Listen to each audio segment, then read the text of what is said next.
Welcome to all educational pro max TV. আজ আমরা শিখব আর্টিকেলসের সম্পূর্ণ ব্যবহার। So let's get started.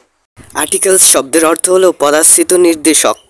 Articles দুই ধরনের, ডেফিনিট আর্টিকেলস এবং ইনডেফিনিট আর্টিকেলস। ডেফিনিট আর্টিকেল হলো দি, যার অর্থ টাটিখানা। ইনডেফিনিট আর্টিকেল হলো এ বা এন, যার অর্থ একটি। ইউজ অব দি এমন কিছু বোঝায় যা এই জগতে একটি আছে, তার নামের পূর্বে অবশ্যই দি ব্যবহার করা হবে। দি সান, দি আর্থ, দি ইউনিভার্সাল, দি মুন, যা এই জগতে শুধুমাত্র একটি আছে এমন কিছু বোঝায়, তার নামের পূর্বে অবশ্যই দি ব্যবহার করা হয়। আমরা আগে জেনেছি দি অর্থ টাটিখানা, রিভার অর্থ নদী, বুক অর্থ বই, ডগ অর্থ কুকুর।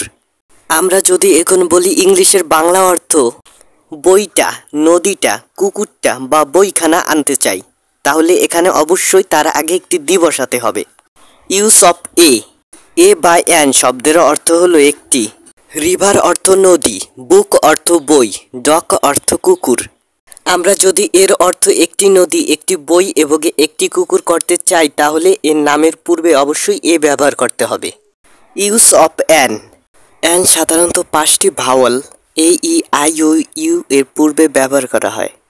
এক অর্থ ডিম, এর পূর্বে এ না বসে এন বসবে, কারণ 5টি ভাওয়ালের মধ্যে একটি ভাওয়াল ওয়ার্ডটির প্রথমেই আছে, তাই এটির পূর্বে এন বসবে। কোনো ওয়ার্ডের প্রথম লেটারটি যদি 5টি ভাওয়ালের মধ্যে একটি ভাওয়াল হয়, তাহলে সেখানে এ না ব্যবহার করে এন ব্যবহার করা হয়। ভিডিওটি ভালো লাগলে আমাদের চ্যানেলটি সাবস্ক্রাইব করে পাশে থাকবেন।